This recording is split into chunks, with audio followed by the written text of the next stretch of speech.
Hello everyone, welcome back to our channel Guide Hub. In this video, we will be learning how to enable passcode lock in Zangi app.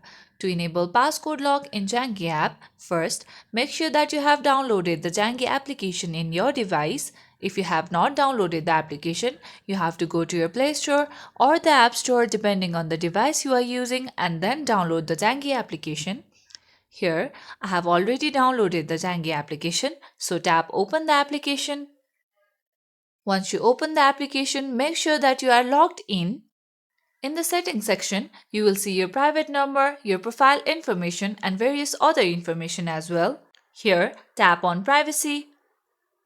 Here, tap on Passcode Lock and Fingerprint. Adding a passcode lock to Zangi will make your account more private. Note that if you forget your passcode, you will lose your Zangi account with all its stats. Now, simply tap on Turn Passcode Lock on. Now, set your passcode. Make sure that you enter a 4-digit combination which you will use to unlock the Zangi application. Once you do that, you have to enter your passcode again to confirm.